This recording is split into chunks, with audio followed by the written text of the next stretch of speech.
Something a lot of people don't understand about my journey is that I didn't have a ship built for me when I was trying to jump from one ship to the next, leaving my career on Wall Street to start what I'm doing now, which I didn't know I was going to be doing this. I didn't have a ton of money. I didn't have a trust fund. I didn't have a big like fallback on this. Um, I did have some savings, and I had some retirement. I ended up losing all of that within a year after leaving Wall Street. And the journey of discovering who I am and where I'm going, where there was that spiritual, personal, and professional collision, transition all happening as I was going through my awakening. That process was not easy, and it has not been easy. It has been something that has been extremely challenging for me. I have built this business and ministry. It's really what it is. Life is ministry for me. Ministry means service, and I'll do what I do till the day I die, whether I'm getting paid for it or not. But I've built this through just a total reliance on the Lord, and trying a bunch of things that didn't work, and through not knowing what I'm doing as I'm grieving the loss of my dad, through having to go through a lot of healing, not just from that, but from other things in my life, reconciling adoption, actually having a really intense spiritual awakening where I was going through deliverance and inner healing for multiple years, and having to do all that without the stability of finances, without the stability of one location, often having to figure out how I'm going to be doing what I'm doing from, well, I mean, here's a perfect example. I'm in a car. I'm in a car. This is my quiet, safe space for shooting a video because, my options are kind of limited right now. And this is how I've been doing what I've been doing. And it took me a lot of failure, a lot of difficulty, to refine for me, like what are the top priorities? How can I be most effective with my time? I had this, as one example, idea in my mind, oh, you're going to reach millions of people, and this is kind of a product of upbringing, performance, heavy burden I was carrying, and also just being tormented by some things. But I had this idea when I was kind of trying to figure out my purpose, who I am, where I was going, and I came across the idea of, wait, I could help other people through something like coaching. I thought, wow, I'm going to reach millions of people, and for me, like, the idea of impact was reaching many. And throughout this process of me going through my own healing journey, God has shown me that that I myself, one person, have a lot of responsibility.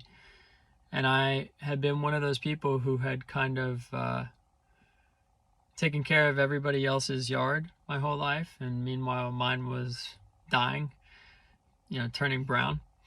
And through my own process of, like I said, healing, changing, growing, God has shown me how much responsibility I have to carry.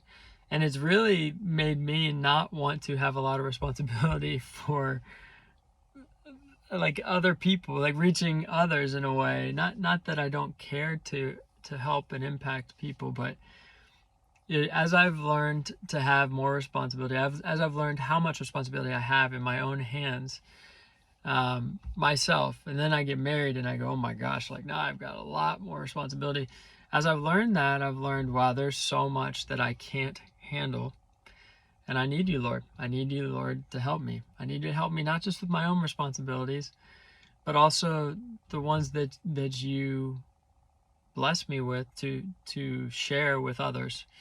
And in working with people and growing a business where I'm helping people, it's the business of helping people change their lives. There can be a lot of things that you want to own for them, because you want to see them win, you want to see them succeed, you want to see them get to the next level of whatever it is that is happening, whether it's, in their relationship with God and growing in their understanding of their giftings and authority, and in spiritual warfare, whether it's in their relationships with family and seeing those, healed and healthy, or whether it's, finding that direction and clarity about purpose for their life and the decisions that they need to make. There's a lot of things that you can want to take ownership of for other people.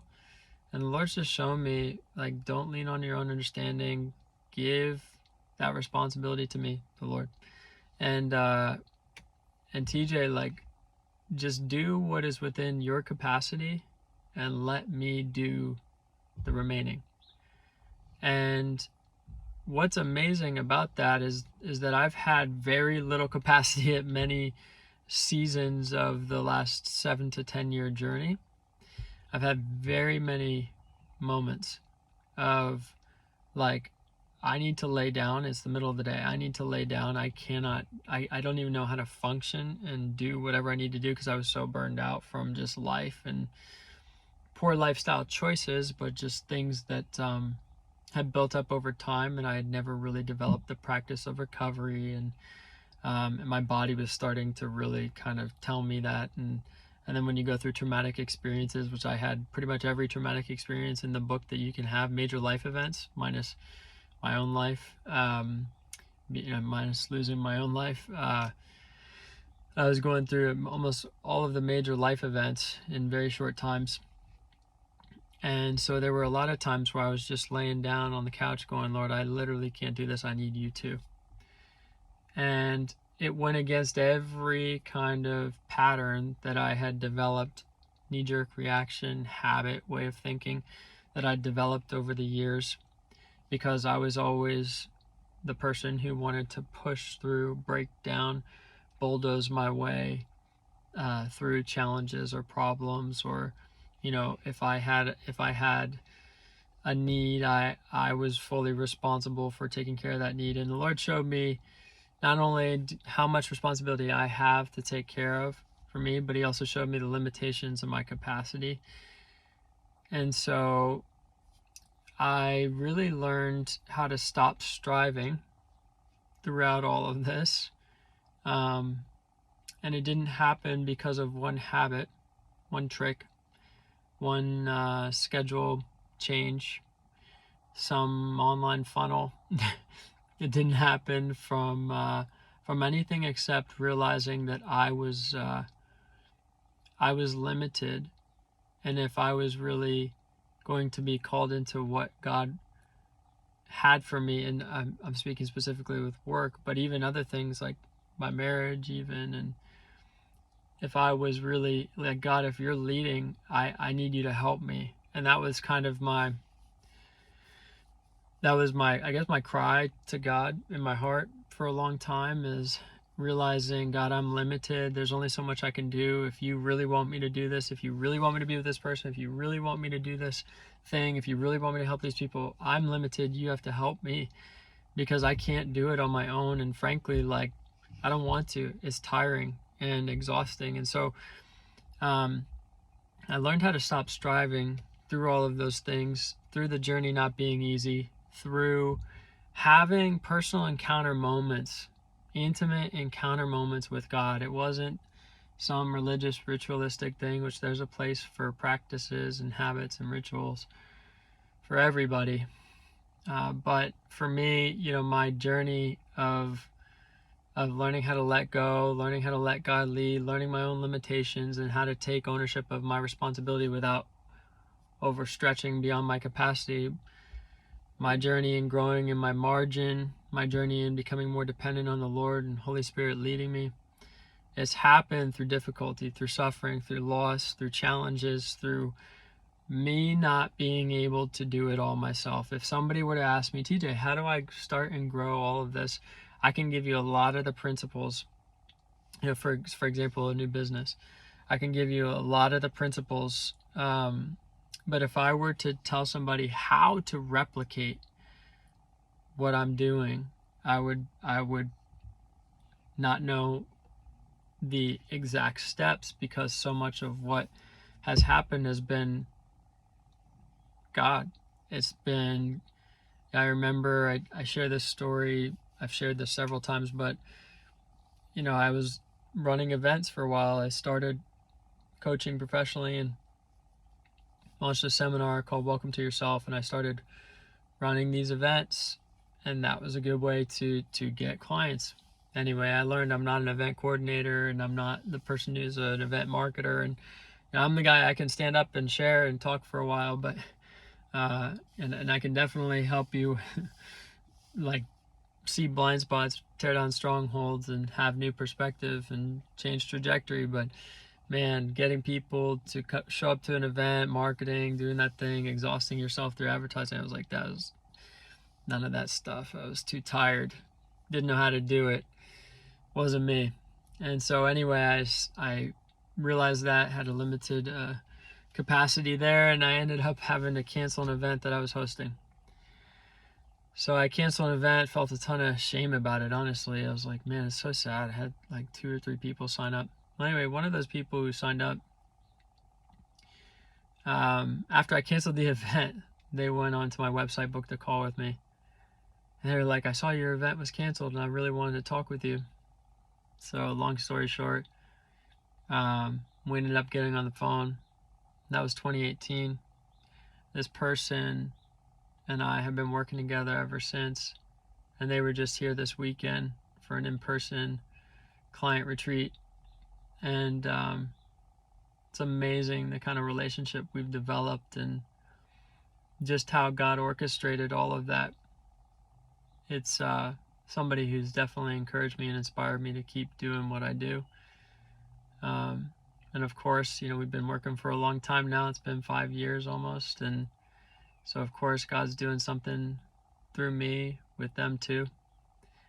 And anyway, I share that as one example that like you're going to reach a capacity in your life, and sometimes we think that that's like, that's where failure lies, when we hit our capacity or our limitation. But that's when we learn how to not strive.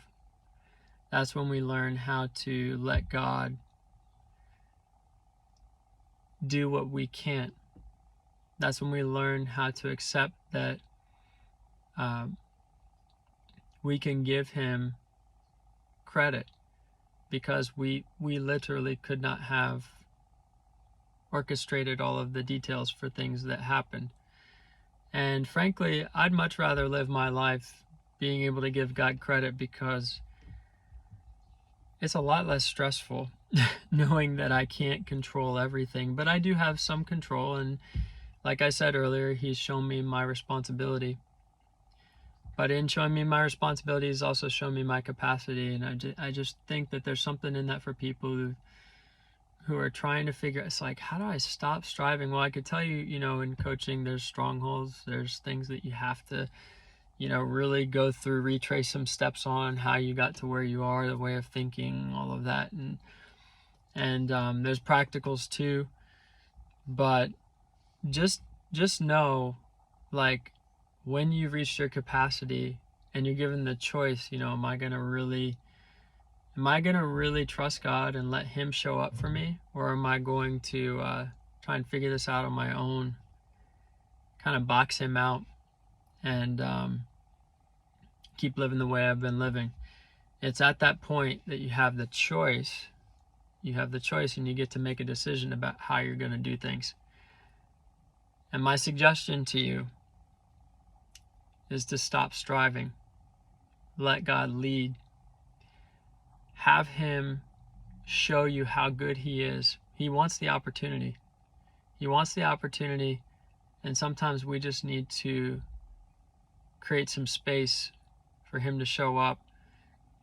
We need to just let it be. You say, Lord, I've done everything I can that I know how to do right now. Maybe I'll learn more in the future and be better at whatever it is, but this is the best I've got. I need your help. And at that point, He's very good. He has a habit of it because it's His character. So at that point, He's very good at showing up. So I hope that's encouraging for you guys, because I know that it's really hard to stop striving in life, especially if you're that high achiever, etc. Especially if you're that person. But it happens through the testing. It happens through the testing. If you're listening and you're in that kind of time in life where you're a little bit burned out, you're navigating transitions and you're trying to figure it all out, and you're tired of doing it on your own. You look around, you see people that aren't living the life you're made to lead. You're recognizing there's kind of this convergence of spiritual, personal, professional things, and a lot of question asking, and that it's somewhere deep down, its identity, its purpose, its God-given calling. There's some questions about these things. I run an 8-week boot camp. It's called Live Your Legacy. I've been doing it since 2017. And it's life trajectory changing. It's amazing. What God's done in that has changed people's trajectories, relationally, professionally, financially, health even. It's very powerful. So if you're wanting to learn the art and the life of how to stop striving, how to live with more peace, how to be making decisions that are aligned authentically with who God created you to be, if you need new perspective, if you need new understanding, if you're wanting direction and clarity, the boot camp is an amazing place for you to gain those things. I personally lead a small group throughout the 8 weeks, and we're covering topics like identity. We're covering topics like purpose and priorities and how all these things fit together. But there's live coaching. And it's practical, but also deep. We get to the root of things, the root of change, so that it actually sustains. And I think it's just an amazing opportunity for people who are ready. So if you're watching, if you're a part of God's army, if you're questioning if you're a part of God's army, and you're just feeling that prompting, if Holy Spirit's prompting you and you're like, gosh, there's a lot of what he's saying that's just making sense to me. If you found success, but you're lacking that direction, fulfillment, purpose, this is going to be a great opportunity. So just message me wherever you're watching this. You can just find me on my website, tjloeffler.com. If you're listening on podcast, etc., you can find me, tjloeffler.com, and you can just message me directly. Just say bootcamp. You can also look on the website. There's a client case studies section, and you can apply for a call there. And if you're watching on Instagram, you can just message me directly and type the word bootcamp. I'll reply personally. But I think that there's a lot of people who are ready for change, and they just don't know where they can be going. They've tried like BetterHelp or counseling, and maybe even inner healing or deliverance or small group prayer. None of those things are bad. None of those things are wrong necessarily, but people want more. They need guidance, but they need tools. They need accountability. They need God leading that whole process. And it's very different. It's very different when Holy Spirit is leading. It's very different. And it's very different when you can apply these things practically and make it personal for your situation and where you're going. So if this is resonating, just message me. Again, the word bootcamp if you're on Instagram. If you're on Facebook too, that's fine. If you're on YouTube or if you're listening on the podcast, you can go to my website, tjloeffler.com, and you can either contact me and just type the word bootcamp, or you can go through the client case studies, read some stories, and apply for a call. We'll connect, and we'll talk details, see if it's the right time. But I hope this helps you start to think about how to stop striving.